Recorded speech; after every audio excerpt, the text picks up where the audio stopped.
Oke,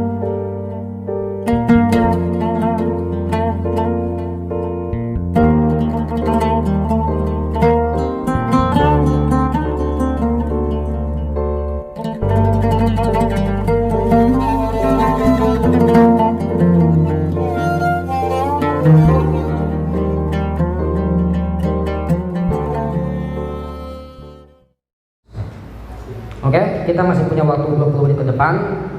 Ya, mau lanjutin? Oh iya, ya. Lanjut aja. Silakan, ada 20 menitan ya. Baik. Tambahannya ini paling tentang tugas pokoknya tadi, lanjutannya sebenarnya. Lanjutan dari kepengurusan tadi. Di Suriah tuh, ya, halaman 50. Suriah, tugasnya ngapain aja sih Suriah? Nah, kan nanti kalau sampean sini panjenengan yang ada di depan saya ini mungkin nanti dimasukkan di dalam kepengurusan NU di wilayahnya masing-masing. Kalau nanti ada yang namanya Suriah, ada namanya Tanfiziyah. Suriah, apa sih tugas-tugas Suriah? Biar ngerti ya. Tadi yang saya bilang, saya ada di Tanfiz, saya pelaksana di ranting NU Sukapura, ketua Tanfiziyah diamanatkan ke saya pelaksana berarti. Nah, beliau wakil katib. Itu wakil katib adanya di Dewan Suriah. Nah, berarti apa? Beliau atasan saya di Suriah. Ya, Suriah itu ada Rois Suriah, ada wakil Rois, ada bendahara, ada katib namanya, ada wakil katib. Ya, kalau katib itu bahasa sekretaris. Ini wakil katib berarti apa? Wakil sekretaris. Mungkin kalau sekretarisnya nanti udah istilahnya udah nggak sanggup menjalankan, wakil katib bisa membantu. Tapi ada di Dewan Suriah. Apa sih tugasnya Suriah? Nah, kita lihat. 1. Menentukan arah kebijakan NU dalam melakukan usaha dan tindakan untuk mencapai tujuan NU.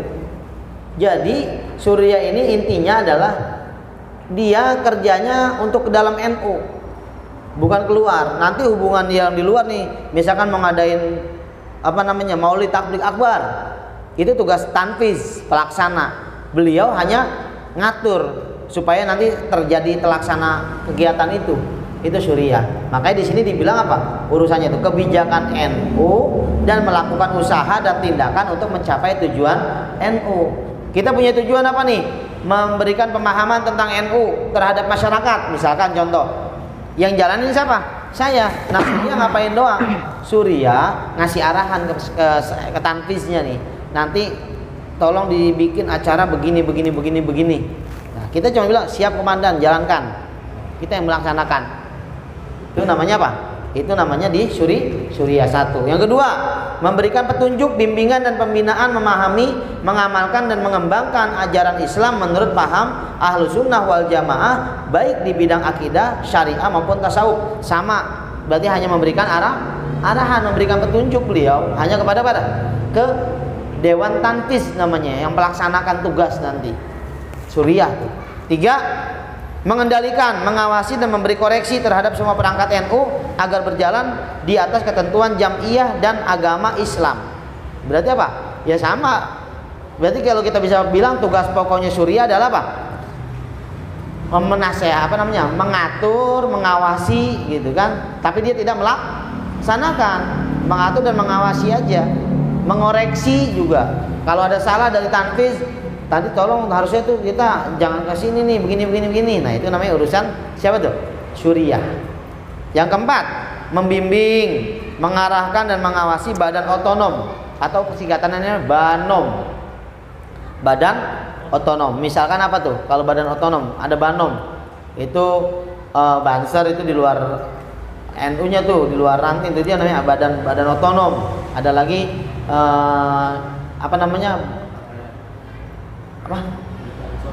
Ya, Ansor, terus Banser itu di luar kepengurusan. Itu yang tugasnya juga siapa? Membimbing. Suriah yang tugasnya membimbing. Jadi banyak di tugasnya, tapi apa? Dia lebih ke dalam kepengurusan NU. Nah, yang keluar untuk ke masyarakat siapa? Tanfiz namanya. Contoh gampang lah, beliau Kiai Said, beliau yang mengarahkan ke masyarakat.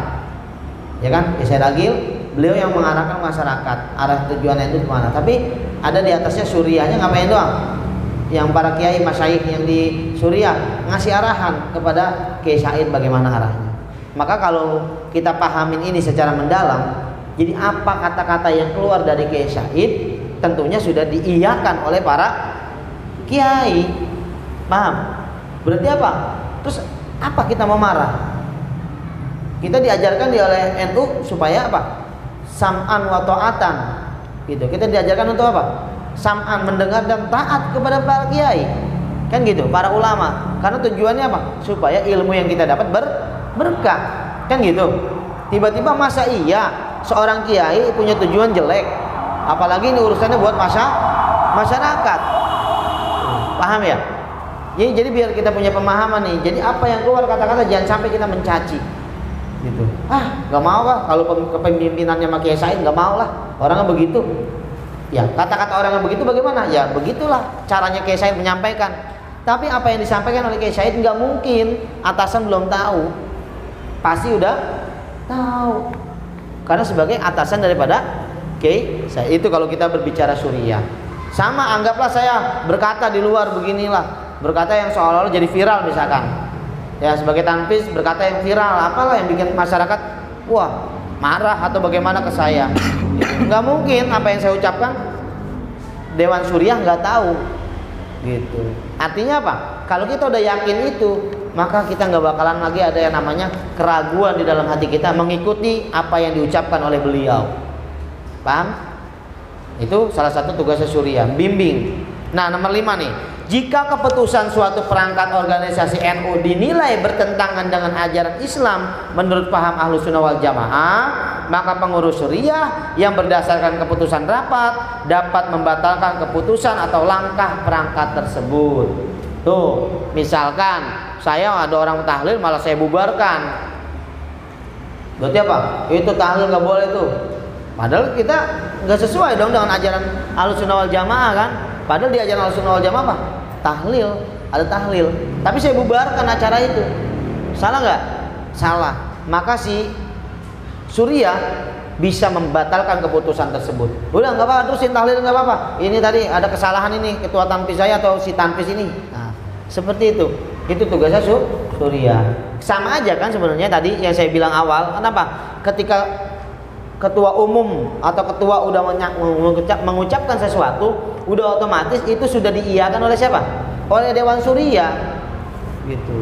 Jadi kalau kita lihat misalnya kalau contoh gampang kita yang sering dengar kan Kiai Said gitu, karena beliau sebagai ketua umumnya, ya. Beliau kan pelaksana. Dia hanya pelaksana. Ada yang menasehati beliau, adalah gitu. Nggak mungkin nggak ada. Jadi insya Allah kata-kata yang beliau ucapkan itu udah sesuai dengan para masyayikhnya, dewan-dewan yang ada di atasnya. Jadi nggak ada kesimpulannya apa, nggak ada dalam hati kita harusnya keraguan lagi untuk mengatakan ini bener nggak sih, kok kayaknya nggak aneh pernyataannya, kok kayaknya nggak Islam banget sih, nggak agama banget gitu. Yang ngomong begitu justru apa? Karena pemahaman kita yang masih cetek gitu ya, karena pemahaman kita yang masih cetek, makanya banyak-banyak mengkaji. Ini salah satunya yang lewat pengkaderan kayak gini gitu ya. Contoh gampang aja, lihat tuh, itu ada apa? Celah-celah ya, jendela ya. Di apa? Ini itu kan ada celah-celah ya. Sekarang taruh matanya di situ kan. Yang sampean lihat apa doang? Yang sekitar segitu doang kan? Anggaplah nih, ini kita gini nih, kita begini nih. Kita begini. Maka saya lihat gini, kalau begini kan ke situ kelihatan, ke situ kelihatan, ke depan kelihatan. Coba kita sampean giniin tangannya nih, masukin dah. Yang kelihatan cuma mana? Enggak mungkin begini saya nih. Ini saya nggak kelihatan nih, sebelah sini. Nggak kelihatan.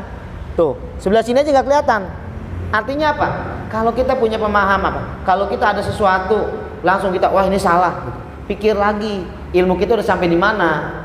Jangan-jangan bukan beliau yang salah, kita yang belum sampai pikirannya.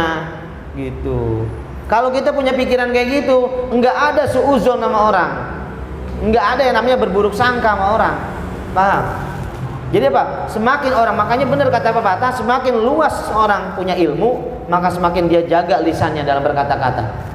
Itu penting. Apalagi kita di kalangan santri yang diajarkan harus tetap jauhi maksiat sampai apa? Hal-hal yang buruk tadi dijauhin. Paham ya? Ini sebenarnya modal banget ini.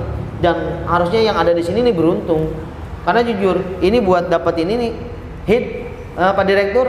Waktu ngikut MPD itu di sana bayar ya? Berapa? 35. Kita di sini tis gitu. Ya, namanya doang canggih kan, seminar. Padahal kalau dosen-dosen itu seminar, ini wah narasumber 4 juta. Iya, moderator dikit-dikit dah gitu. Ya, ada harganya. Ini biar sekalian di postingan tahu. Ntar dikata namanya seminar gede kali lagi sini. Enggak, kopi doang. Tuh, ya. Iya. Ya, sama apa? Sama risol ya, sama risol. Rokok aja bawa sendiri gitu. Bukan berarti enggak, ini buat contoh dong, takutnya nih pemahaman orang dari luar menganggapnya gitu. Wah ini so sibuk banget itu. Oh iya kali orang digaji desa. Enggak ada. Tujuan kita cuma satu gitu. Apa? Mengembangkan Nahdlatul Ulama. Karena kita sebagai santri kayaknya ada beban buat, apalagi jujur saya pribadi karena saya dari pesantren yang notabene adalah pendiri daripada Nahdlatul Ulama. Kalau saya nggak berkecimpung kayaknya ada beban di dalam hati saya gitu. Padahal tuh saya kayak Hasyim Asy'ari sebagai pendiri pada pesantren Tebu Ireng. Tapi saya ada di situ, di lingkup situ, kayaknya saya nggak bantu untuk menyebarkan paham-paham yang beliau sampaikan kepada umat. Kayaknya ada beban gitu buat saya pribadi. Makanya ya kita cobalah kembangkan gitu. Semua tujuan kita nggak ada apa-apa. Satu tujuannya adalah apa? Supaya para generasi muda seperti yang di awal waktu itu saya sampaikan, apa? Kita punya paham yang moderat. Paham kita luas. Jangan cetek seperti begini doang. Karena kalau begini doang yang kita lihat segitu aja. Kita bisa ngata-ngatain, mohon maaf tadi saya bilang Kiai Said. Wah, Kiai Said itu liberal lah, Kiai Said itu Syiah lah, apalah gitu. Kok segampang itu lisan kita untuk mengatakan itu? Padahal apa? Padahal ilmu kita sama ilmu beliau seujung kuku aja kagak ada ilmu kita. Tiba-tiba seenaknya lisan kita mengatakan seperti itu. Berarti kesimpulannya apa? Orang yang masih lisannya bisa mencaci, ketahuan keilmuannya cetek gitu. Ketika beliau ini atau orang-orang yang nggak senang mencaci, berarti kesimpulannya apa? Pemikirannya udah agak luas. Ya gampangnya gini aja lah gitu. Kalau kita ini mata kita nggak, tanpa kita tutupin, kita kelihatan kiri kanan. Berarti apa? Ketika kita ngomong, kita mikir-mikir, iya kalau gue ngomong begini salah nggak ya? Gue ngomong gini salah nggak ya? Gitu loh. Coba kalau kita begini, Wahid doang yang hadir, nggak ada yang lain. Ya boleh jadi kalau saya begini. Coba kalau saya begini, oh ada yang hadir nih santriwati, ada yang santriwan, oh ada moderator. Begini aja moderator nggak ada, coba. Makanya dibilang apa? Apaan sepi, di alisan sepi, cuma ada Wahid doang, itu sama Yunjib berdua. Ya orang lihatnya begini. Ya sama kan kayak tadi kan, wah salah tuh kayak saya itu Syiah tuh liberal tuh. Kita paham nggak Syiah dan liberal itu apa? Komunis itu apa? Paham nggak? Enak aja mengata-kata kiai kita komunis, kiai kita ini segampang-gampang itunya. Karena nggak ada ajaran itu di diri para santriwan santriwati kita di Jawa Timur diajarkan ngatain orang, apalagi yang kita katain adalah sekelas kiai. Sampai ada tuh katanya dikata jilbaban kayak kiai NU. Iya, jilbaban kayak kiai NU. Saya tadi nggak tahu, saya jujur postingan moderator masalah ini apa sih, masalah apa nih ini kan saya perhatiin gitu. Oh, masalah si tukang obat gitu. Iya.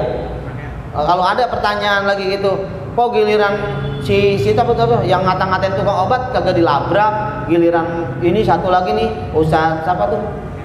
Iya, nggak mau sebut nama ya. Itu ya.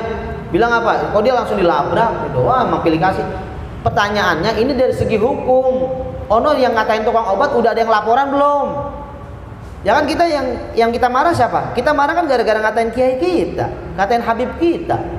Ya itu urusan yang tukang obat loh, bukan urusan kita. Biarin saja kalau dia mau lapornya syukur, enggak ya udah. Kenapa yang viral yang mana? Yang ngata-ngatain Habib viral. Giliran itu aja orang ngatain Habib, apa ngatain kiai NU-nya, udah diapain? Udah dilabrak. Ono yang ngatain tukang obat terhadap Habib enggak dikata-kata apa, enggak dilabrak katanya. Ya itu mah bukan tugas dia. Kan kita enggak ada di golongan itu. Ya kan? Jadi ada sempat viral tuh, saya lihat di Facebook udah ada yang gitu. Giliran ini aja orang yang ngelabrak kiainya langsung langsung diiniin. Ya kita karena nggak ada urusan sama yang tukang obat tadi, yang ngata-ngatain si cewek itu ngatain tukang Habib, ngatain tukang obat ya. Penjual obat apa? Tukang obat. Ya tukang obat ya. Itu kita nggak ada urusan, maksudnya apa? Ya kalau mau labrak silakan aja labrak tuh si siapa? Nikita ya namanya ya. NM, iya NM. Awas, salah lagi NM kan Nurul Mustafa lagi. Ya, cewek NM ya, cewek si NM itu ya. gitu. Itu silakan mau ditabrak gitu. Saya juga nggak suka dikatain begitu, Habib dikatain tukang obat, saya nggak suka. Cuman biasa aja gitu sayanya. Kenapa? Gitu. Tapi ketika ada kiai dikatain itu kita, waduh kayaknya ini banget itu. Kenapa? Beliau kita tahu sendiri mufti internasional, ya kan? Dikata-katain kayak itu kayak apa? Kayak jilbab biar cakep kayak siapa tuh? Cantik. Biar cantik kayak, oh ya Allah, saya itu udah apa namanya? Kita diajarin di dalam taklim gimana sih menghina guru, sombong aja sama guru. Imam Ibnu Malik bisa lupa semua ilmunya, kan gitu. Itu baru sombong sama gurunya sendiri, lupa semua ilmunya, blank. Alfiyah Ibnu Malik 1002 gitu. Apalagi ini apa? Mencaci begitu gitu. Dia sombong doang. Kalau sombong gak ada mencaci loh. Sombong apa? Ilmu saya lebih tinggi dari ilmu murid dari ilmu guru saya, gitu doang. Hilang langsung blank keilmuannya. Lah apalagi ini apa? Dikata-katain, coba deh. Itu nggak ada di ajaran santriwan-santriwati seperti itu. Makanya apa? Ketika kita nanti berkecimpung di masyarakat, jaga lisan, hati-hati. Jangan berkata yang tidak benar. Apalagi kita udah dijadikan panutan. Wah, ada Bu Ustazah, Bu Ustazah Rahmah Ega Kebetiyah, gitu. Kok ngomongnya gitu-gitu sih, gitu ya, misalkan. Jadi apa? Jadi orang viral nanti kan, nggak mau ngikutin deh, gitu. Nah ini makanya dikasih paham ajaran sunnah Ahlus Sunnah wal Jamaah An-Nahdiyah supaya apa? Punya pemikiran yang luas tentang agama, jangan sesempit ini. Ya, paham ya? Baik, itu aja mungkin. Selanjutnya saya serahkan ke Pak Moderator. Mungkin materi kita sampai di sini. Selanjutnya nanti pemahaman NU di Jakarta, gitu ya. Baik, itu aja. Silakan Pak Moderator. Alhamdulillah, terima kasih atas penjabarannya yang luas. Baik, untuk pertanyaan sesi kedua, sebelum bulan depan kita masuk ya tentang pemahaman NU yang ada di Jakarta, di Betawi, sana Betawi. Ya, silakan. Mungkin ada yang ingin tanyakan dari santriwan-santriwati. Kita masih punya waktu sekitar 15 menitan. Ya. Gak apa-apa, orang yang sama ingin bertanya.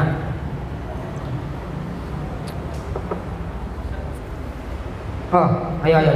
J. Saya hijau-hijau, dia biru, paham kan siapa?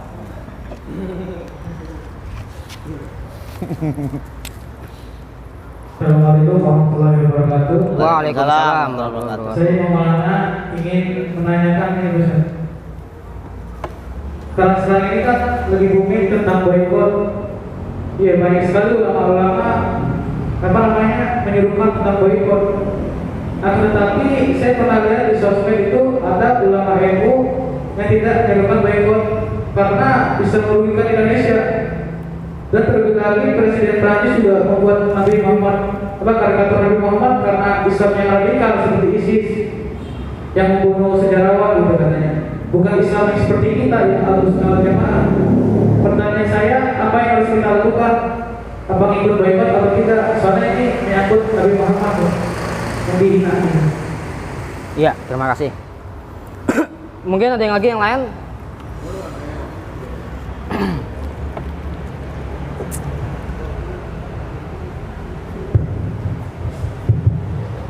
Assalamualaikum warahmatullahi wabarakatuh. Waalaikumsalam warahmatullahi wabarakatuh. Saya ingin bertanya, Kencang apa suaranya? Kencang suaranya. apakah selain di negara Indonesia pengurusannya sama dengan seperti contoh ada kayak tadi Al-Qaeda, Suriah, itu di negara lain apa itu di luar negeri sama nggak? Ya, terima kasih. Ada lagi yang lain? Satu lagi. Yang dari cewek? Oh ya, Pak Yai. Oke, terakhir. Assalamualaikum warahmatullahi wabarakatuh. Waalaikumsalam warahmatullahi wabarakatuh. Saya ingin nanya, bagaimana pendapat NU tentang Ahlus Sunnah wal Jamaah, Ustaz? Sudah sekian, terima kasih. Wassalamualaikum warahmatullahi wabarakatuh. Waalaikumsalam.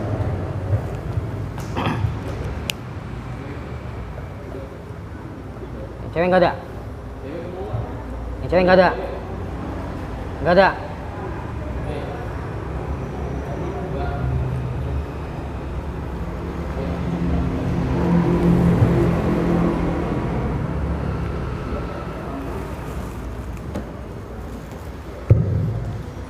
Ya, alhamdulillah sesi kedua dari pertanyaan sudah terkumpul tiga penanya ini. Yang pertama ini dari Imam Maulana, ya saudara Imam Maulana. Ini saya rasa pertanyaan ini memang wakiliyah banget ini, lagi trendingnya ini, ya. Pertanyaannya adalah, gini Ustaz pertanyaannya nih. Ya. Kalau kita tahu kan sekarang lagi ada apa namanya desus-desus, ya mungkin bukan desus lagi, apa namanya semarak boykot produk-produk Prancis begitu. Ya. Di samping itu ada ulama dari NU yang menyatakan bahwasanya kalau semisal boykot terjadi, boykot dilakukan itu akan merugikan Indonesia. Terus yang kedua, terjadinya boykot itu karena adanya penistaan terhadap Nabi Muhammad, ya, karikatur dari apa itu? Presiden Prancis ya? Presiden ya? Presiden. Iya, presiden ya? Presiden bukan? Presiden Macron ya, presiden. Macron, ya. Kalau setahu saya Macron itu makanan manis-manis Macron katanya. Ya. Ya, presiden. Ya. Itu kita harus bagaimana Ustaz ini? Apakah kita harus mengikuti boykot ataukah kita nggak perlu mengikuti boykot? Ya, silakan. Baik. Menjawab pertanyaan tersebut, dari pihak Nahdlatul Ulama sendiri mengecam, tentunya pasti mengecam. Apalagi beliau adalah junjungan kita, baginda Rasulullah SAW yang harus dikarikaturin. Karena udah menjadi kesepakatan PBB, bahkan artinya udah kesepakatan dunia internasional bahwa menghina Nabi Muhammad adalah bagian dari melanggar HAM, melanggar hak asasi manusia. Nah, berbicara masalah boykotnya, kenapa kita nggak ikut boykot? Ya kan? Kenapa kita nggak ikut boykot? Tapi kita ikut apa? Nah ini, aduh, nggak diboykot malah nih.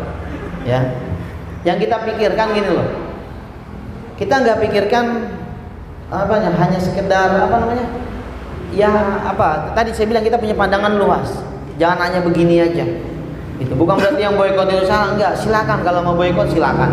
Tapi yang pasti kita hanya menyarankan, ya, dari pihak NU menyarankan.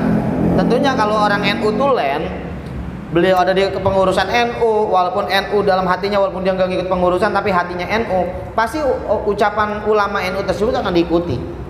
Gitu. Tapi itu beliau mengutarakan itu hanya sebatas, beda kan? Kalau yang boykot agak keras kan ngomongnya, boykot pokoknya. Tapi beliau hanya menyarankan. Dalam arti apa? Kalau bisa jangan. Kok seolah-olah kayaknya kayak mendukung. Pikirin baik-baik coba. Itu bukan mendukung, kita udah mengecam, kita udah menyampaikan secara lisan apa? Mengecam kelakuannya presiden itu Prancis. Mengecam. Cuman apa? Kalau masalah boykot, entar dulu dah. Gitu. Kenapa? Bukan yang nggak berani, bukan. Ya oke, yang ada depan kita sekarang nih. Ini ada sahamnya Prancis gitu ya. Walaupun airnya asli Sukabumi sih saya tahu. Iya, Sukabumi kalau nggak salah deh. Bogor, Sukabumi, Majalengka. Ya, dari Sukabumi kayak ini, mata air Sukabumi, gitu kan? Oke. Tapi ada saham siapa tadi? Orang dari Prancis. Harusnya diboikot ini. Oke, sekarang kalau kita boikot, rugi dia ya? Rugi. Perusahaan rugi nggak? Rugi. Kalau perusahaan rugi, otomatis nggak ada dana kan? Pegawainya orang mana? Yang melarat siapa jadinya? Ya kan? Pikirin deh baik-baik. Secara logika, oke, kalau dia produk di luar negeri, kalau kita lagi ada di Prancis, silakan kita boikot semuanya, kagak makan kita. Semuanya produk Prancis, ya kan? Kayak di sini kita boikot supaya dia rugi. Pikiran kita seperti sampai di situ doang rugi. Tapi itu tadi saya bilang, orang Nahdiyin punya pemikiran luas. Yang oke, ini diboikot, direkturnya rugi, itu direktur rugi. Tapi lebih rugi lagi rakyat yang kerja di pabrik Aqua. Tuh, rakyatnya lagi yang rugi. Ya, direktur Amsyong di negara kita doang, dia pindah negara lain. Ya, begitu kita ditinggal sama orang Perancis atau sahamnya ditarik, begini mah rugi terus ini, udah pindahlah. Gitu kan? Dia pindah ke mana? Oke, dia tarik sahamnya di mana? Di Indonesia, dia pindah tempat lain. Itu pabrik aqua yang tadi sebut nama dah nih. Ini pabrik air mineral ini gimana keberadaannya airnya?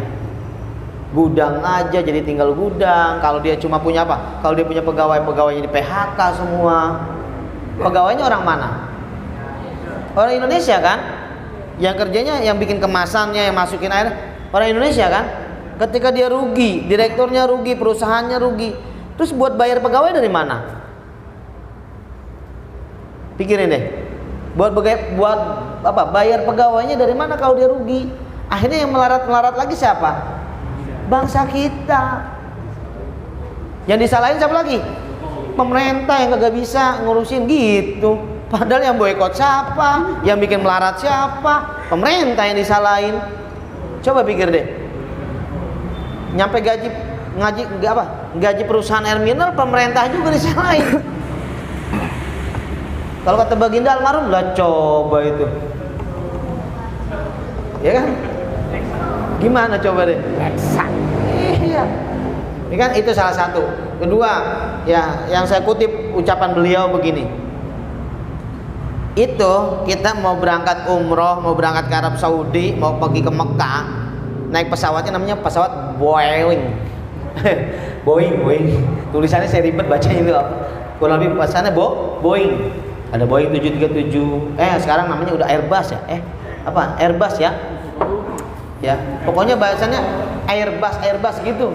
Tahu Airbus ciptaan siapa? Prancis punya. Nah kalau kita mau ke sana masih naik Boeing aja jadul itu. Ibarat motor, kita punya motornya motor tahun 70-an. Kalau kita naik Airbus itu motor tahun 2020 bahasanya gitu. Lah kita yang mau buat nganterin kita ke luar negeri pakai pesawat apa? Oke, Pak, Bang kan ada namanya Bang pesawatnya. Apa namanya? Garuda Indonesia gitu. Atau lagi apa? Saudi Airlines. Itu nama pesawatnya. Tapi itu model pesawatnya apa namanya? Pesawat Airbus. Siapa yang bikin? Prancis. Kalau mau boikot tuh Airbus. Biar gak naik pesawat sekalian. Coba deh pikirin. Jangan tanggung-tanggung kalau kita bilang boikot, semua boikot. Jangan ngomong boikot, dia masih naik Airbus. Ya kan? Gimana kira-kira? Jadi ya nyampe nih lisan kita kecelek dengan perbuatan kita sendiri. Gitu, ya kan? Gitu. Saya di sini di viral ini. Kita boikot pokoknya barang-barang Prancis. Saya lagi begini-gini, di depan saya ada Aqua. Gimana kira-kira? Ditawain sama yang nonton. Ya, dia bilang boikot, di depan ada Aqua. Ya sama dia boikot.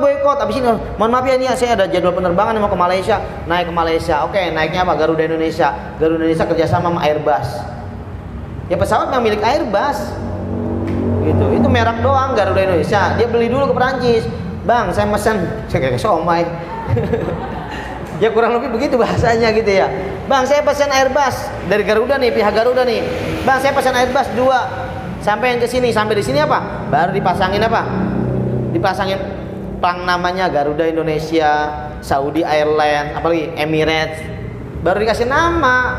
Tapi itu pesawat dari sana apa? Namanya Airbus. Kita habis ngomong-ngomong boikot dia apa? Habis ini saya lagi mau ada keluar negeri dulu. Dia langsung ke bandara kan. Bandara kita lihat tuh naik apaan. Kira-kira apa namanya? Boeing apa Airbus? Airbus punya Malaysia, punya Prancis. Nah kalau kita mau boikot sekalian. Meminjam sama Superman sayapnya, terbang ke sono, jangan pakai pesawat sekalian. Gitu. Maksud saya, kita jangan serta-merta ngomong kayak gitu. Kita gini loh, sebelum kita ngomong boikot, pikirin dulu. Kira-kira kalau gua ngomong boikot, barang-barang Prancis apa aja ya?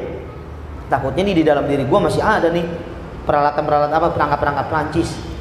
Gitu pikirin baik-baik supaya apa? Jangan kita ngomong entah kecelek buat kita sendiri. Tapi beliau tadi ulama NU itu ya, sang kiai ini ya, beliau dari Malang dengan gamblang mengatakan apa? Enggak segampang itu. Tapi apa? Kita pikirin yang di bawah-bawahnya. Oke, Aqua kita boikot. Tapi pekerja-pekerjanya gimana? Siapa yang gaji? Melarat enggak dia nanti? Udah lagi masa pandemi begini lagi susah, ditambahin lagi mau boikot. Mereka enggak digaji. Senang direktur enggak gaji. Kenapa? Oh, gua diboikot, biarin gua gaji. Yang rugi siapa? Masyarakat Indonesia. Begitu masyarakat rugi, didata kemiskinan meningkat. Salahin siapa? Iya, pemerintah salahin. Kenapa? Pemerintah tidak bisa mengentaskan kemiskinan. Ya lu sendiri yang pada bikin boykot, bilang miskin aja pemerintah disuruh serahin. Itu. Ya, kita apa? Belum bisa bikin lapangan pekerjaan, ngusir orang dari pekerjaan bisa. Paham ya? Udah. Mungkin itu aja untuk Bang Imam. Ya, saya ingin menambahkan dikit Iya, ini. monggo. Ini rada kita upgrade dulu otak kita sebentar dikit ya. Kita tingkatin dulu pemahamannya. Ini kan lagi rentan ini saya ingin membahas tentang dari sisi apa nih? Sisi tasawuf, sisi transendentalnya sama sisi akidah kita ya. Kalau kita bahas masalah boykot. Yang pertama, kemarin saya ngobrol-ngobrol sama teman saya itu. Dia orang tuanya punya agen aqua macam-macam gitu. Iya. Itu udah merasakan di situ dampak daripada boykot itu kagak laku-laku aquanya. Nggak laku-laku, nggak dibeli, akhirnya dia pindah pakai fit minumannya ya, karena aku nggak dibeli. Tuh, yang pertama ya. Kalau dalam sudut pandang tasawufnya ya, artinya kan tasawuf itu kan tidak hanya apa namanya horizontal aja ke atas, tapi juga vertikal, harus bisa menyetarakan apa namanya sesama manusia, bukan hanya kepada Tuhan aja gitu ya Mam ya. Artinya bagaimana? Kalaupun memang kita emang cinta, jangan sampai cinta kita itu menyusahkan orang lain. Kita boleh mencintai Nabi Muhammad, tapi jangan sampai menyusahkan orang lain. Gitu. Bolehlah kita ibaratnya cinta banget itu sama cewek, tapi jangan sampai menyakiti dia. Gitu. Ya. Cinta juga boleh. Ya. Ya. Karena apa? Karena yang memberikan rezeki itu kan Allah. Wallahu khairur raziqin. Allah sebaik-baiknya zat yang memberi rezeki. Ya. Artinya kalau kita tarik ke sisi transendentalnya, kalau kita misal boykot produk dari Prancis, artinya kita sudah lebih dari Tuhan gitu. Karena yang zat yang sebaik-baiknya untuk memboykot rizki itu cuma Allah doang. Kita nggak berhak itu, ya. Kita nggak berhak. Emang kita bisa ngasih rizki ke orang banyak gitu, nggak bisa kecuali Allah. Ya. Kalau kita ambil dari sisi apa akidahnya, hati-hati ya. Secara nggak sadar. Kita ngomong boykot produk Prancis misal, ya. Kalau kita boykot nih Prancis bisa bisa tobat kali presidennya nih, ya, biar miskin sekalian negara kan begitu, ya. Artinya ibarat kata produk lu gua boykot, lu bakal miskin, ya. Artinya ini udah melebihi paham Mu'tazilah, tau Mu'tazilah? Ya, Mu'tazilah. Ya. Innallaha yughayyiru ma biqaumin hatta yang muslim. Artinya ketika ingin merubah nasib suatu kaum, yang merubah dengan diri sendiri gitu. Artinya gitu. Kalau kita mencoba untuk merubah nasib orang, ya secara kita udah Mu'tazilah karena kita udah memerankan kita sebagai seorang Tuhan loh itu. Hati-hati ya. Sedangkan paham kita Ahlussunnah wal Jamaah, apapun yang kita lakukan, tindak apapun yang kita perbuat itu semata-mata datangnya dari Allah. Kita bisa ngaji, bisa minum begini nih dapat rezeki, ada ginian cemilan ini ya. Itu dari Allah, semua yang bergerakan Allah, semuanya. Nah itu, jadi hati-hati ya. Kalau kita mencoba untuk memboikot ya udah, secara langsung kita menjadi Mu'tazilah. Ambil contoh semisal orang kerja di pegawai, semisal direktur nih, direktur Wahid punya pegawai banyak, pegawai NU, ya. Semisal digaji, ya. Nasib lu ada di tangan gua, udah melebihi Tuhan itu. Hati-hati, ya. Nasib lu ada di ujung pena gua. Nah, coret tanda tangan, out dari perusahaan gua. Artinya kan memutus rahmat dari Allah itu. Ya, artinya sama aja dengan Tuhan, sedangkan kita nggak berhak seperti itu gitu. Jadi hati-hati, secara langsung kita udah kena paham Mu'tazilah kalau begitu. Ngomong itu perang ini Mu'tazilah, perang ini Syiah, tapi secara nggak sadar dia Mu'tazilah. Hati-hati ya. Gimana, paham ya? Udah, mungkin itu aja. Terus pertanyaan yang kedua, ini dari Pak Direktur. Pertanyaannya, apakah kepengurusan NU yang ada di luar negeri, misal gitu ya, apakah sama dengan yang ada di Indonesia gitu, mulai dari susunan organisasinya, kepengurusannya gitu, ada ofisnya, ada tanfiziannya gitu. Kira-kira bagaimana Ustaz? Soalnya saya beberapa luar negeri nih. Iya. Kalau saya tahu kan yang namanya itu Gus Nagari Sakusen, Nagari Sakusen. New Zealand itu ya? New Zealand. New Zealand, Australia itu bagaimana kira-kira? Apakah sama gitu? Ya, silakan. Baik, untuk pertanyaan seperti itu, bagaimana dengan struktur organisasi ada di luar negeri? Balik lagi ke tugas kita di sana adalah pertama paling kan menaungi sebagai wadah Nahdlatul Ulama ya bagi masyarakat Indonesia yang ada di sana, gitu ya. Setiap negara, karena warga negara Indonesia itu di setiap negara itu ada. Yang paling yang nggak ada di Korea Utara kali, ya nggak ada karena nggak bisa masuk gitu. Kita belum tahu juga sih nggak bisa masuk kayaknya. Ya, nah itu di setiap negara kalau nggak salah sekarang udah hampir ada 25 negara kali. 25 negara yang ada perwakilan cabang internasional apa namanya? PCNU-nya gitu. Ya, cabang NU luar negeri gitu. Pengurus istimewa apa ya? Yang iya, istimewa cabang NU luar negeri. Paling yang kita kenal sekarang yang dipegang oleh Profesor Nadir Shah Hussein itu di New Zealand. Itu ya, beliau. Nah, bagaimana di yang tempat lain? Ada, cuman tadi permasalahan struktur balik lagi. Karena tujuan di sana adalah pertama menaungi sebagai wadah yang mengayomi buat orang-orang NU yang lagi ada di luar negeri, entah itu kerja, entah itu ada tugas apa gitu ya, entah itu jadi mahasiswa atau pelajar, dinaungi oleh wadah tadi cabang NU istimewa tadi. Nah, kemungkinan besar tidak sepadat seperti jabatan yang ada di sini. Yang pasti Rois harus ada, Tanfiz harus ada, dan bawah-bawahannya nggak harus semuanya ada. Ya, jadi hampir mirip ya. Walaupun cabang mungkin untuk lajnah-lajnahnya nggak terlalu banyak, gitu. Paling ya yang penting sekedar mengadakan jam'iyah aja lah. Gitu, jangan sampai lupa akan budaya nasional, gitu aja. Ya, udah ada masih belum kurang. Kan PBNU kan tidak nasional. Kalau internasional ada nggak? Ya tadi pengurus cabang istimewa aja itu. Itu termasuk. Iya. Sekarang gimana mau ada internasional? Emang NU berdirinya di Indonesia. Maka udah PBNU itu sebenarnya udah menaungi internasional semuanya. PBNU-nya gitu. Cuman untuk mewakili NU yang ada di Indonesia nih di luar negeri itu tadi pengurus cabang istimewa. Kepengurusannya saya yakin sih enggak. Walaupun sih sebenarnya sih secara pemikiran masih belum paham. Kalau di luar negeri ada nggak nyampe ke lajnalan perekonomiannya atau apa? Kayaknya sih dia hanya sekedar mengayomi untuk jamaah NU yang ada di sana. Kedua minimal ada jam'iyahnya berjalan, rutinitas ke-NU-annya. Gitu. Mungkin satu kali ya tambah. Ya, mungkin udah jelas gitu ya. Intinya yang di luar tuh tugasnya sama buat mewakili gitu. Ya, ibaratnya NU nggak cuma di Indonesia aja, tapi punya tangan di luar juga gitu. Iya, buat merangkul yang ada di sana gitu. Nah, yang ketiga, ini pertanyaan dari Pak Yai ini, ya, Pak Yai Rizaldi. Bagaimana pandangan Nahdlatul Ulama terhadap paham Ahlus Sunnah wal Jamaah? Ya, Ustaz, silakan. Untuk yang Rizal ditanyakan, sebenarnya itu udah pembahasan kita yang ada di halaman 45. Itu mengenai paham Ahlussunnah kita yang bagaimana sih? Ya, kalau dari segi yang kemarin, kalau kita berpedoman kepada Al-Quran, Sunnah, Ijma, dan Qiyas. Quran, Sunnah nggak dipungkiri, itu udah pasti semua juga sama. Tapi Ijma dan Qiyas itu tambahan kita di Ahlussunnah wal Jamaah, Ijma dan Qiyas. Apa itu Ijma?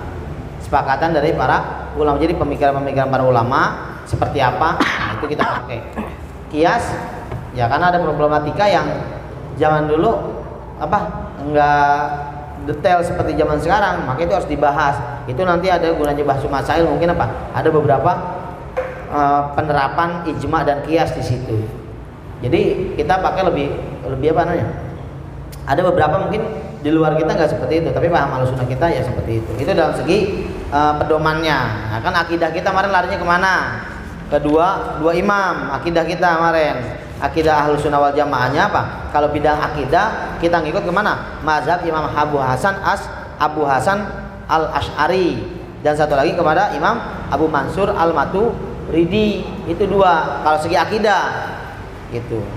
Jadi apa Ahlus Sunnah wal Jamaah yang bagaimana? Yaitu yang sesuai dengan akidahnya ngikutnya ke Abu Hasan Al-Asy'ari sama Imam Abu Mansur Al-Maturidi. Kalau di bidang fikih keempat imam mazhab. Tuh, ya. Jadi kurang lebih seperti itu. Sebenarnya udah dijelaskan, cuman kalau mau secara detailnya nggak bisa kita secara gamblang seperti itu. Kalau kita paham Ahlus Sunnah wal Jamaah gimana sih? Pokoknya kalau ngikutin 4 mazhab, dia Ahlus Sunnah sama seperti Nahdlatul Ulama gitu. Cuman kalau bidang akidah doang kali yang beda-beda kita. Nah, kita bidang akidah kita ngikut mana? Tadi Abu Hasan Al-Asy'ari dan Imam Abu Mansur Al-Maturidi. Pendapatnya bagaimana? Silakan dikaji. Yang penting kita udah kasih patokan 2 gitu aja. Nanti kita pahamin dah. Oh, berarti ajaran Ahlus Sunnah wal Jamaah NU kalau ngikutnya ke Abu Hasan Al-Asy'ari, oh seperti ini cara pendapatnya ya. Gitu. Oh, kalau Imam Abu Mansur Al-Maturidi, oh seperti ini pendapatnya ya. Berarti kalau saya punya pendapat begini nih, kan sesuai nih sama Abu Mansur Al-Maturidi. Oh, berarti saya Ahlus Sunnah yang NU. Gitu. Ya. Paham tadi? Ya, baik. Mungkin tambahkan. Mungkin saya rasa cukup ya. Cukup. Alhamdulillah ini udah selesai ya.